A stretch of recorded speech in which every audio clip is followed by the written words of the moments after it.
नमस्ते दोस्तों, स्वागत है एक और नई वीडियो में। आज हम अप्लाई करने वाले हैं डीएलएड का। यहाँ पे देखिए डीएलएड का जो 24-26 सेशन है जिसमें एंट्रेंस टेस्ट होता है, उनका ऑनलाइन करेंगे। कैसे ऑनलाइन करेंगे स्टेप बाय स्टेप जानकारी दूंगा ताकि आपको फॉर्म फिलअप करते समय किसी प्रकार की परेशानी ना हो। तो चलिए हम स्टार्ट करते हैं। इनका लिंक हम डिस्क्रिप्शन में दे देंगे, वहां से आप कॉपी कर लीजिएगा या तो डायरेक्ट लिंक पे क्लिक करके इस वेबसाइट पे आ सकते हैं। यहाँ आने के बाद आपको यहाँ देखिए रजिस्टर न्यू कैंडिडेट का एक ऑप्शन, यहाँ पे आपको क्लिक करना होगा। जैसे क्लिक कीजिएगा तो एक फॉर्म खुलेगा। तो फॉर्म में आपको सबसे पहले नाम डालना होगा, यहाँ पे दोबारा नाम डालिएगा, ईमेल आईडी डालिएगा, मोबाइल नंबर डालिएगा, पासवर्ड फिल कीजिएगा। पासवर्ड आपको बनाना है, कैसे बनाना वो बता देते हैं। उसके बाद फिर से वही पासवर्ड आपको देना है। उसके बाद रजिस्टर पे जैसे क्लिक कीजिएगा तो मोबाइल पे ओटीपी जाएगा। ओटीपी डालने के बाद आपको यहाँ पे सबमिट करना होगा। देखिए पासवर्ड कैसे बनाना है ये बता देते हैं। देखिए यहाँ पे इनेबल कर लेते हैं। जैसे मान के किसी का नाम सोहन है तो आपको लिखना है, फर्स्ट में कैपिटल देना है, तब उसके बाद स्मॉल देना है। इस टाइप से बनाना है आपको। उसके बाद @ या तो हर्ष दे सकते हैं। उसके बाद 1 2 3 4 दे सकते हैं। इस टाइप का दोनों सेम लिखिएगा। उसके बाद फिर रजिस्टर पे क्लिक कीजिएगा, ओटीपी जाएगा। ओटीपी फिल करने के बाद यहाँ पे सबमिट कर दीजिएगा। देखिए ओटीपी फिल करने के बाद यहाँ पे रजिस्टर पे क्लिक करना होगा। जैसे क्लिक कीजिएगा तो यहाँ देखिए ये सक्सेसफुल गया। पासवर्ड सेव करने के लिए सेव कर सकते हैं, नेवर भी कर सकते हैं। हम यहाँ सेव कर लेंगे, दोबारा फिल नहीं करना पड़ेगा। हम यहाँ क्या करेंगे, लॉगिन कर लेंगे। यहाँ पे मोबाइल नंबर और यहाँ पे जो पासवर्ड बने वो दीजिएगा और यहाँ पे लॉगिन पे क्लिक कर देना है। देखिए लॉगिन होने के बाद आपको यहाँ पे फॉर्म खुलेगा। आपको यहाँ पे यूनिक आईडी पूछ रहा है, अगर है तो दे दीजिएगा, नहीं है तो छोड़ दीजिएगा। यूनिक आईडी यहाँ देते हैं तो ऑटोमेटिक आपका जो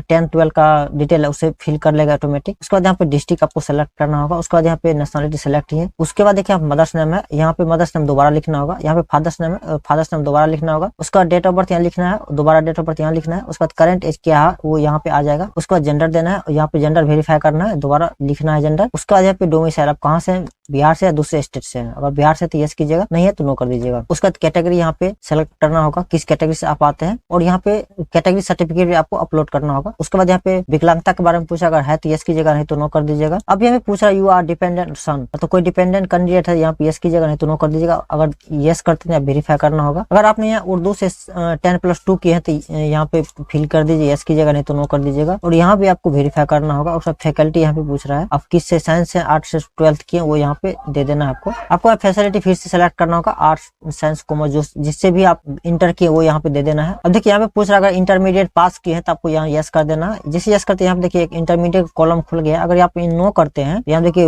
अपियरिंग का, अगर अपियरिंग है तो यस कीजिएगा, अपियरिंग नहीं है तो नो कर दीजिएगा। तो यहाँ पे आपको पास ही है तब यहाँ पे यस कीजिएगा। उसके बाद यहाँ इंटर का डिटेल खुल गया भरने के लिए। यहाँ पे मैट्रिक का बोर्ड का नाम होगा, यहाँ रोल कोड, यहाँ रोल नंबर, पासिंग ईयर कब पास किए थे, उसका मार्क कितना आया, डिवीजन कौन सा है वो देना है। उसके बाद परसेंटेज कितना है वो यहाँ पे दे देना है। इंटर में भी सेम चीज भरिएगा। उसके बाद यहाँ पे एड्रेस है, यहाँ पे एड्रेस फिल कर दीजिएगा। और दोनों एड्रेस सेम है तो आपको यहाँ पे टिक लगा दीजिएगा, ऊपर वाला जो है वो कॉपी हो जाएगा। उसके बाद देखिए अगर आपके पास आधार नंबर, यहाँ आधार फिल कर दीजिएगा। आधार नहीं है तब यहाँ पे टिक लगाइएगा। उसके बाद देखिए फोटो आपको यहाँ पे अपलोड करना होगा, 20 से 100 KB के अंदर फोटो होना चाहिए। उसके बाद सिग्नेचर आपको अपलोड करना, व्हाइट बैकग्राउंड होना चाहिए सिग्नेचर का। उसके बाद 10 से 50 KB के अंदर आपको अपलोड होना चाहिए। और फोटो का जो बैकग्राउंड वो भी सफेद होना चाहिए। अपलोड करने के बाद आपको सेव पे यहाँ क्लिक कर देना है। अगर इसमें से आप आधार जानकारी फिल करके सेव कर देते हैं, दोबारा ये जानकारी फिल नहीं करना पड़ेगा। जैसे दोबारा लॉगिन कीजिएगा, जितना चीज आप फिल किए होंगे वो सब यहाँ पे फिर से आ जाएगा। तो ध्यान रखिएगा आपको जब भी फॉर्म फिलअप कीजिएगा तो सेव आपको जरूर कर देना। यहाँ पे टिक वही आदमी लगाइएगा जिसके पास आधार नहीं है। अगर आधार है तो यहाँ टिक नहीं लगाना, सिर्फ यहाँ आधार नंबर जैसे यहाँ टिक लगाते हैं। देखिए यहाँ पे नोट दिया, यदि अभ्यर्थी द्वारा उपयुक्त संदर्भ में